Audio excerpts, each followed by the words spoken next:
Dnes bychom vám chtěli ukázat, co obsahuje balení hry Zoubková víla od vydavatelství Dřevěné deskovky. Vidíte, že hra již má novou grafiku, protože vydavatelství na základě zájmu o hru grafiku přepracovalo a vylepšilo, tedy alespoň titulní, takže se podíváme, co obsahuje krabice. V krabici najdeme samozřejmě především pravidla, která jsou nezvykle obsáhlá na hry tohoto vydavatelství.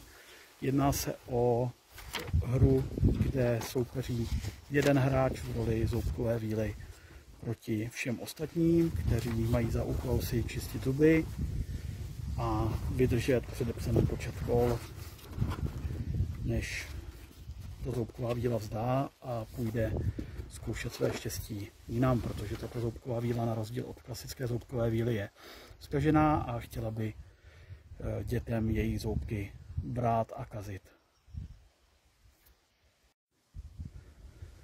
Dále zde vidíme herní plán, na který se dávají zoubky do středu a po stranách jsou 4 pozice pro zoubkovou vílu, kde střádá kostičky, které jí dají hráči.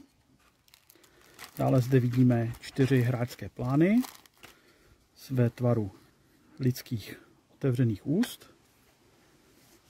Můžeme se podívat detailně na grafiku, která je poměrně věrná. A dále zde vidíme sadu kostek, 4 od každé barvy. Hra je tedy samozřejmě pro 4 hráče, z nichž jeden se stane zoubkovou vílou a další 3 až 3 hráči budou dětmi, které si budou snažit čistit zuby.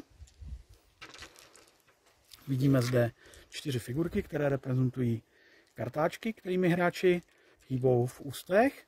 A pak zde vidíme žetonky zubů, které jsou ve 3 barvách, ve 3 odstínech. Vidíme zde zoubky již mírně zkažené, vyrobené ze světlé břízy.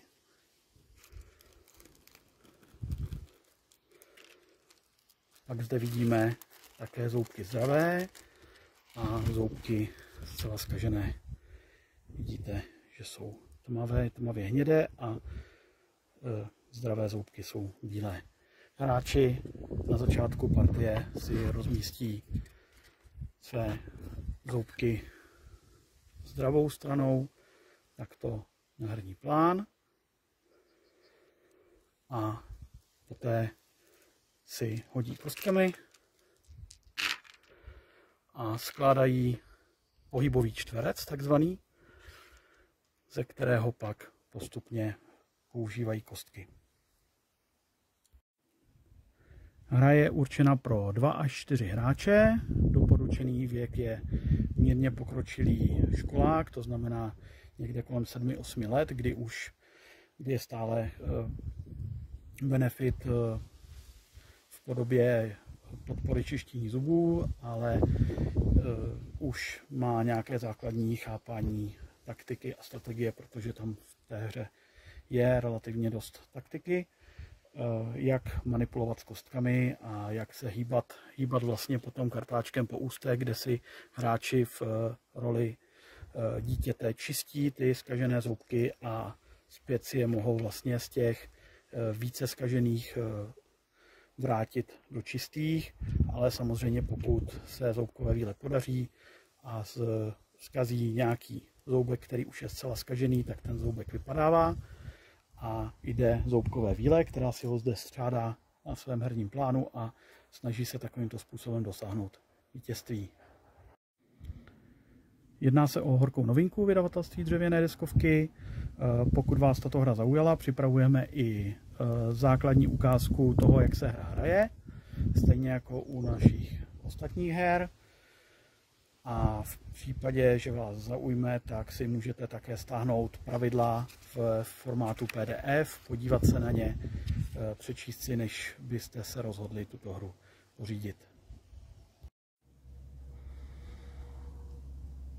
Hru můžete pořídit v kartonové krabičce, kterou tady vidíte, nebo v luxusnější plechové krabičce.